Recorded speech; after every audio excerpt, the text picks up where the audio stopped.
Imagine waking up in the middle of nowhere with complete strangers. No phone, no explanation, no memory of how you got there. Then you discover something even worse. Someone brought you there on purpose, and they're watching. But what the hunters don't realize is that among their chosen victims is one woman who is about to turn their entire game upside down. This is The Hunt, a dark, twisted thriller where the prey refuses to stay prey. The story begins in the most unsettling way possible. A group of strangers suddenly wakes up in a remote field.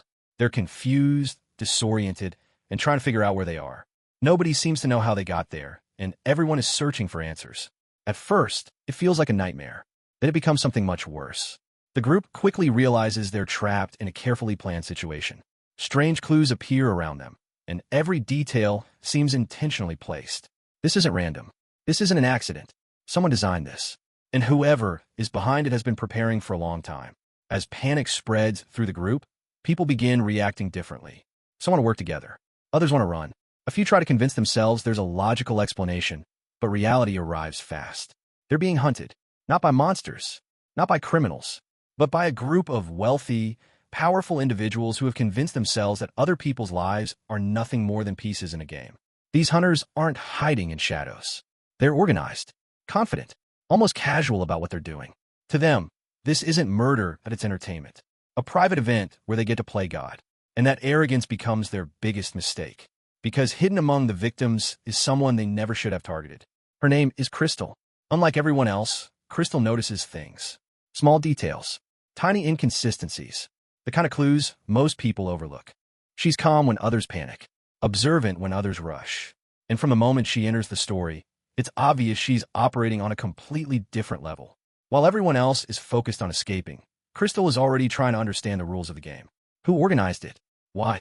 And most importantly, how do you beat people who think they're untouchable? As the hunt continues, the gap between Crystal and the other victims becomes impossible to ignore.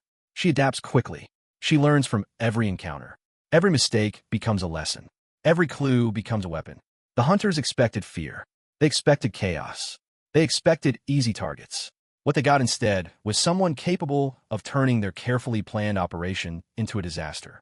Meanwhile, the movie begins revealing more about the people behind the hunt. They're wealthy, influential, the kind of people who spend more time discussing ideas than understanding real people. In their minds, they've already categorized their victims. They think they know exactly who these people are. They think they know how they'll behave. And that's where the satire becomes razor sharp. Because the hunters are so obsessed with labels and assumptions that they stop seeing human beings. To them, everyone fits neatly into a box. Crystal doesn't, and that makes her dangerous.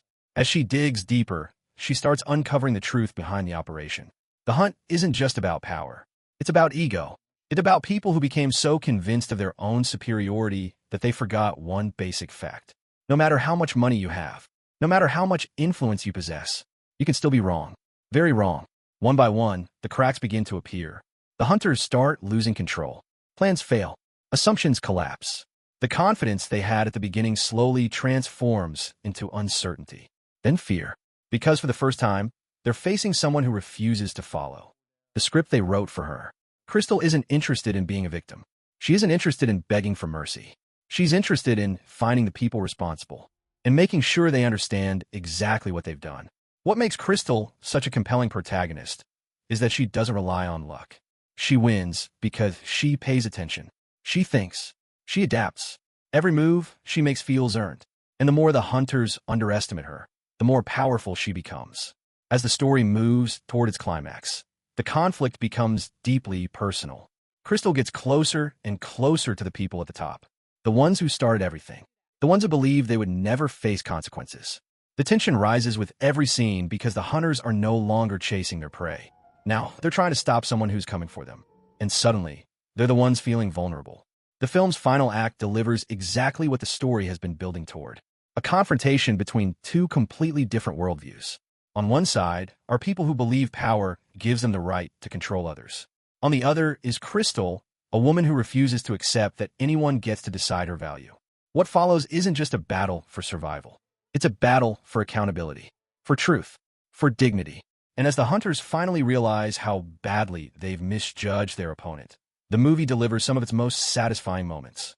By the end, the hunt leaves viewers with more than just suspense. Beneath the thriller elements is a sharp commentary about arrogance, privilege, and the danger of seeing people as stereotypes instead of individuals. It's funny, it's tense, it's unpredictable, and at the center of it all is Crystal, a protagonist who proves that intelligence, determination, and resilience can be far more dangerous than any weapon. Because sometimes the biggest mistake a hunter can make is choosing the wrong target. And in the hunt, that's exactly what happens. The prey was never trapped with the hunters. The hunters were trapped with Crystal,